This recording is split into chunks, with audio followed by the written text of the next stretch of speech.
إن الحمد لله نحمده ونستعينه ونستغفره ونعوذ بالله من شرور أنفسنا ومن سيئات أعمالنا فإنه من يهده الله فلا مضل له ومن يضلل فلا هادي له وأشهد أن لا إله إلا الله وحده لا شريك له وأشهد أن محمدا عبده ورسوله بلغ الرسالة وأدى الأمانة وتركنا على المحجة البيضاء لا يزيغ عنها إلا هالك. يا أيها الذين آمنوا اتقوا الله حق تقاته ولا تموتن إلا وأنتم مسلمون. يا أيها الناس اتقوا ربكم الذي خلقكم من نفس واحدة وخلق منها زوجها وبث منهما رجالا كثيرا ونساء واتقوا الله الذي تساءلون به والأرحام إن الله كان عليكم رقيبا. يا أيها الذين آمنوا اتقوا الله وقولوا قولا سديدا يصلح لكم أعمالكم ويغفر لكم ذنوبكم ومن يطع الله ورسوله فقد فاز فوزا عظيما. أما بعد عباد الله، فإن أحسن الحديث كتاب الله وأحسن الهدي هدي نبينا محمد صلى الله عليه وسلم وشر الأمور محدثاتها وكل محدثة بدعة وكل بدعة ضلالة. I bear witness that there is no true deity worthy of worship except Allah subhanahu wa ta'ala. All praises belong to Allah subhanahu wa ta'ala as He should truly be praised. And peace and blessings be passed upon the Prophet sallallahu alayhi wa sallam. O you who believe, have taqwa of Allah subhanahu wa ta'ala, fear Allah subhanahu wa ta'ala as you should be feared, and do not die except in a state of Islam, in a state of submission to Allah subhanahu wa ta'ala. O you who believe, have taqwa of Allah subhanahu wa ta'ala and say the truth, say what is correct. If you do so, Allah subhanahu wa ta'ala would correct and rectify your actions. And whomever obeys Allah and His Messenger, and he has already attained the ultimate success. Dear brothers and sisters in Islam, the best of speech is the book of Allah subhanahu wa ta'ala. The best of guidance is the guidance of His Messenger Muhammad sallallahu alayhi wa sallam. The reality is that there's no guidance but the guidance of the Prophet sallallahu alayhi wa sallam. And the worst of matters are newly innovated matters in this religion, because whatever would lead you astray, whatever is newly innovated, the religion will lead you astray, and whatever will lead you astray will lead you to hellfire.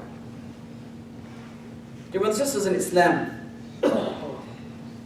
it is very natural for us, whenever we want to go on a trip, or perhaps invest in a business, or start something that is new, whether it's a job, college application, whatever you name it,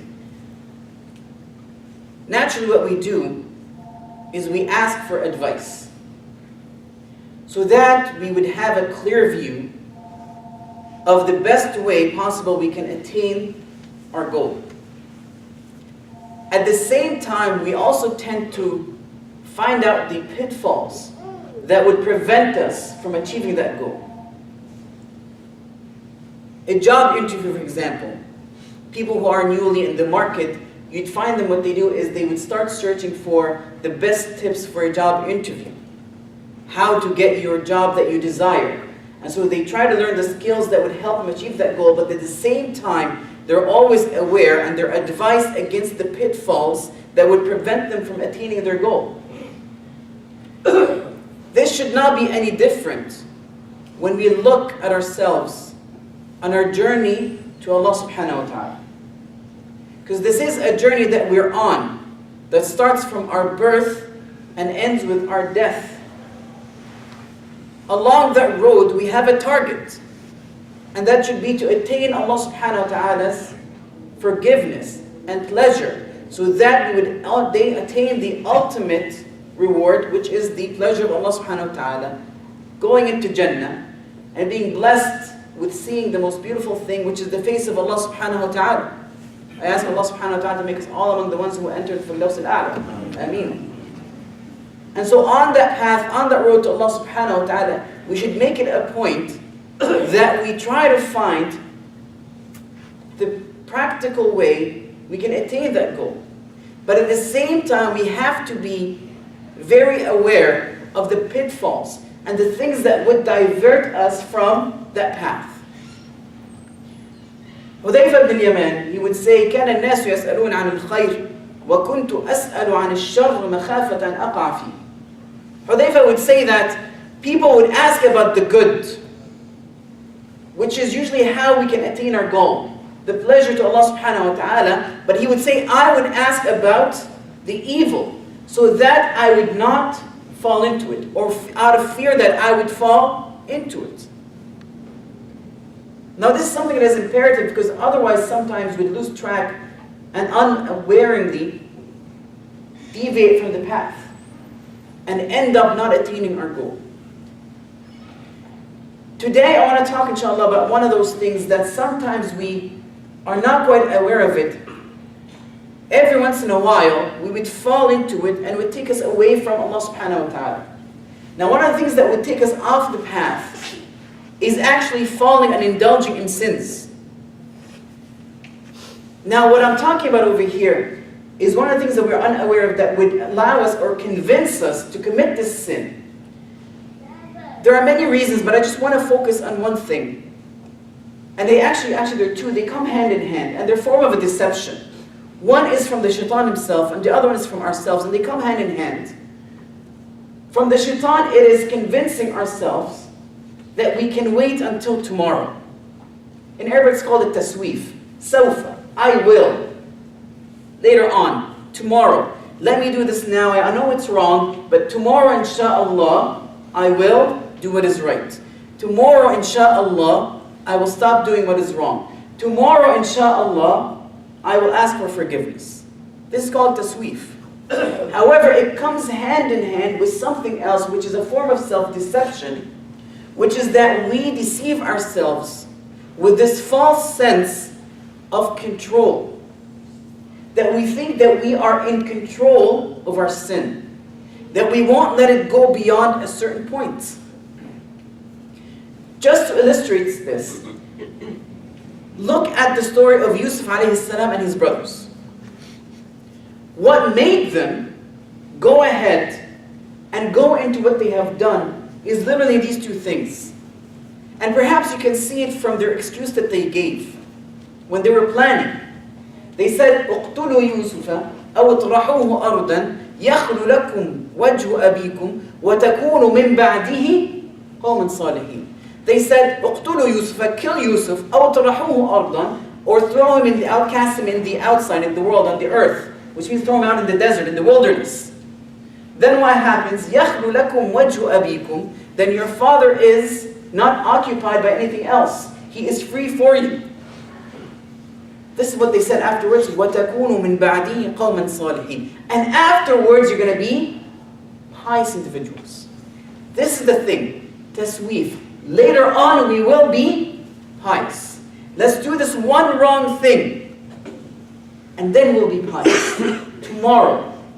We are in control of this. We can stop anytime and go back to Allah subhanahu wa ta'ala. Today, inshallah, I want to clarify for myself, or remind myself and you, why this does not work. Why this is such a dangerous road that if you take quite often, we cannot come back from.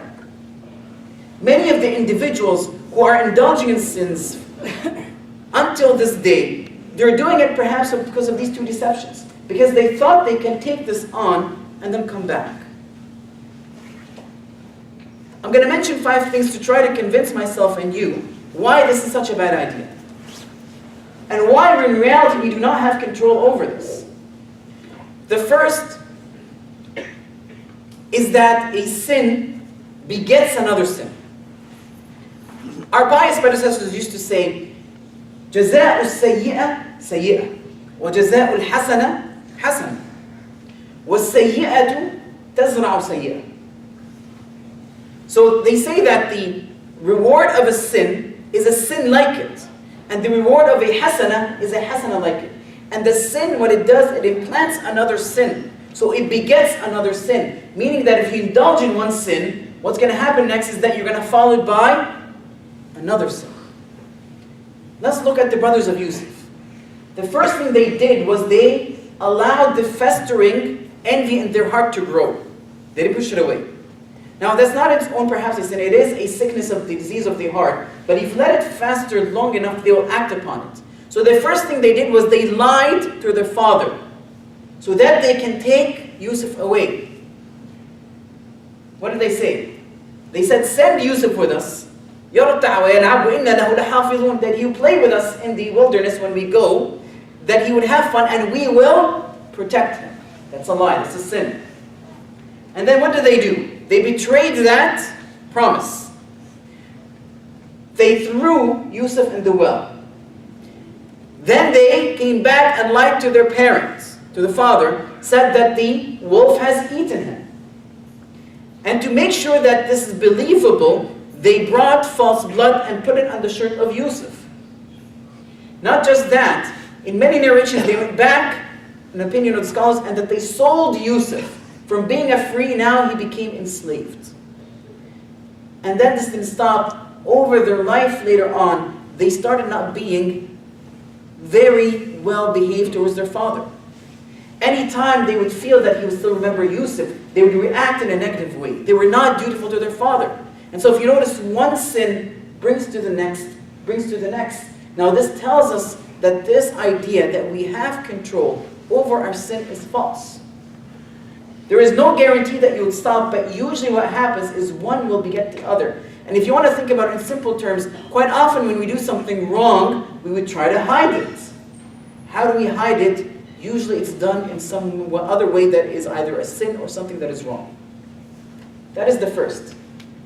Now the second problem is because of all these sinnings, what would happen is it doesn't go, we don't go get out of it unaffected, but rather we are affected. The one thing that is affected most is our hearts. And this is very important, because our heart was created to worship Allah subhanahu wa ta'ala. It is the organ by which, if it's sound, everything else is sound. It's the organ that is affected the most, and it's created to love Allah subhanahu wa ta'ala, to accept this revelation and be affected by it. Now if that gets affected, then we're in trouble.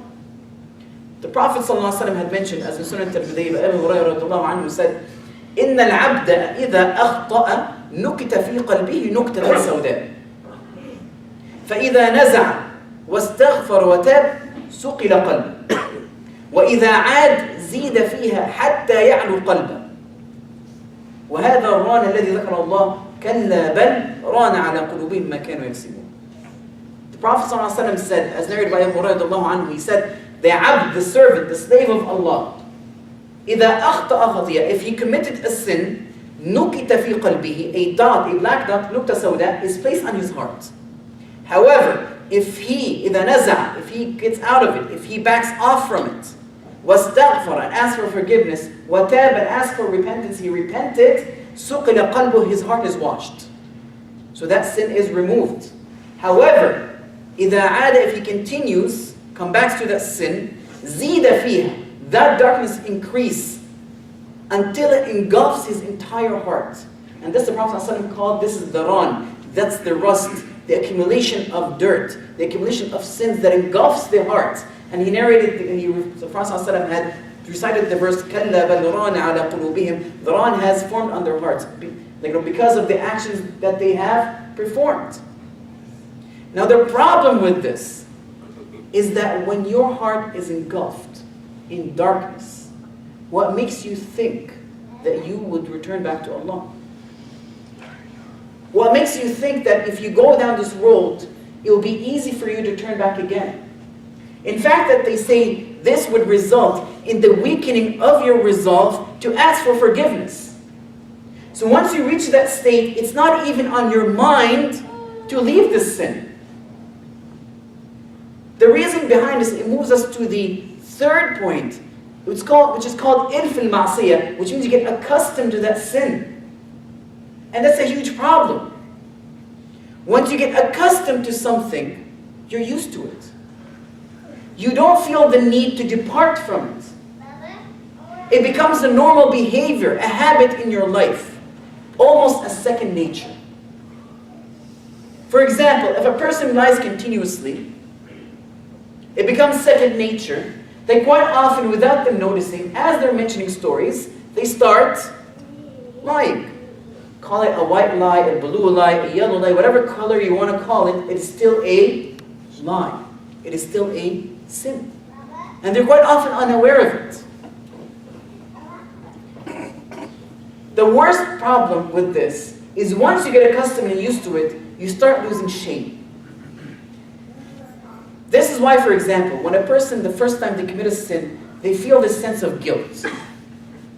However, the second time of committing the same sin becomes easier, and that guilt becomes less, and then less, and then less. And then after a while, when they get used to it, they don't care even what people think, and they start committing these things outwardly. This is a huge problem. Because the Prophet ﷺ, as mentioned in Sahih Bukhari, Abu Hurairah said, كُلُّ أُمَّتِي مُعَافَى إِلَّا الْمُجَاهِرِ, that all my entire ummah will be forgiven. Mu'afa, which means they will be forgiven, or they will be, will be forgiven from their sins, except al-mujahir. Al-mujahir, which means the person who publicly discloses their sin. And then he gave an example. He said, وَمِنَ الْمُجَاهَرَةِ, and from among the ways of this, of public disclosure of your sin happens, is that the servant, the slave, when he commits a sin at night, and Allah conceals it, he wakes up in the morning being concealed, but what does he say? He said, Ya fulan, oh so and so, last night this is what I did. وَقَدْ سَتَرَهُ اللَّهُ, and Allah had concealed it from him. This individual, Allah subhanahu wa ta'ala, the Prophet ﷺ said, Allah does not forgive, does not pardon. So these are the consequences of going that road. The first is that it begets another sin, which accumulates on your heart and engulfs it. And then you become accustomed to it and you start doing it publicly. What this also does consequently, now all these things is telling you why not to go into this world, because it will prevent you from coming back. The fourth thing that would happen is that you do not find any more pleasure in worshipping Allah subhanahu wa ta'ala. You find it very difficult to obey Allah. You find it sometimes very difficult and heavy on your heart to perform your obligations. The 5 daily prayers. And you can tell this by even how you're performing the prayers. Let's compare ourselves to the Prophet ﷺ when he would say, جُعَلَتْ قُرَّةُ عَيْنِ الصَّلَاةِ, the salah was made the soothing of my eye, the pleasure. When he would tell Bilal, أَرِحْنَا بِهَا يَا Bilal, comfort us with it, Ya Bilal, call for the praise. So he would comfort us. Because the Prophet ﷺ is sitting there worshipping Allah, enjoying it.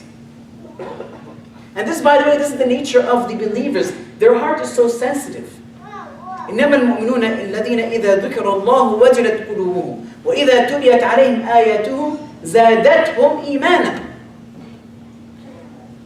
And another verse, وَالَّذِينَ هُمْ عَلَى صَلَاتِهِمْ يُحَافِظُونَ. The believers are those, the one, if Allah is mentioned, their hearts tremble, it is affected. And if the ayat of Allah are recited upon them, it increases them in iman. However, when our heart is engulfed by the sins, and we don't enjoy the prayers anymore, we even notice in our actions, these prayers start being performed so quickly. Sometimes you don't even remember what we recite. And if we perform them, it doesn't affect us. And quite often we walk lazily to it. Now this is very dangerous, because this is one of the characteristics of the munafiqeen, the hypocrites. We might not necessarily be full-fledged hypocrites, but we start developing their characteristics. وَإِذَا قَامُوا إِلَى الصَّلَاةِ قَامُوا كُسَالًا لَا يَذْكُرُونَ اللَّهَ إِلَّا قَلِيلًا. When they get up to prayers, they get up so lazily, so heavy.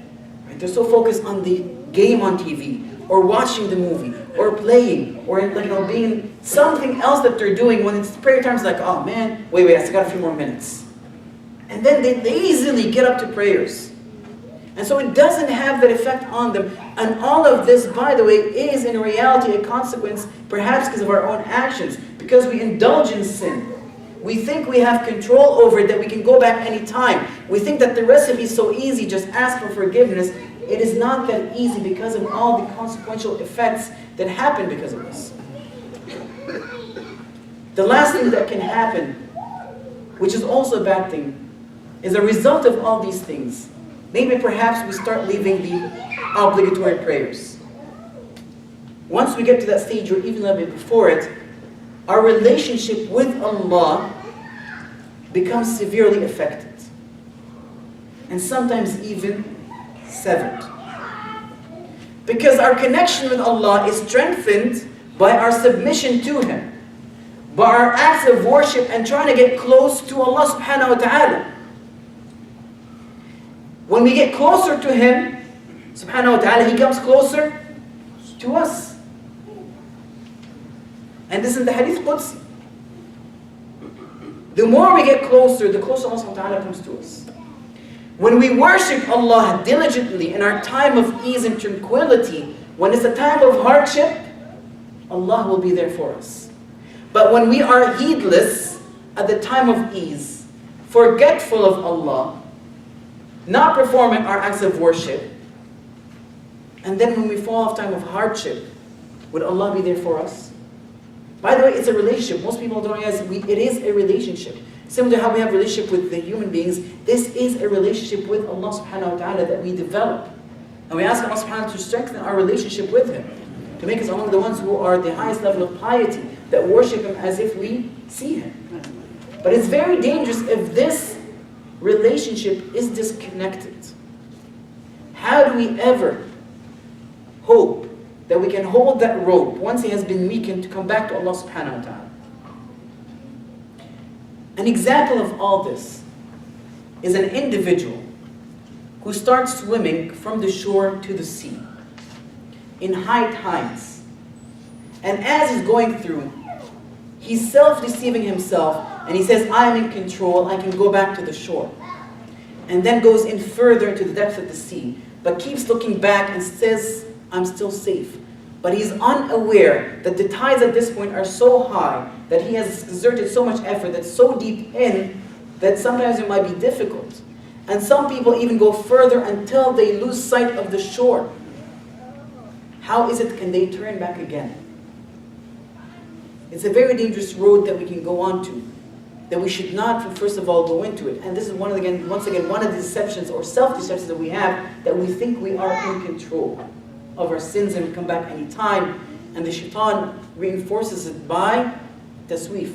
Like you think they're going to live long tomorrow, or the next day, or the next day that you come back to Allah subhanahu wa ta'ala. أقول قولي هذا وأستغفر الله لكم ولكم.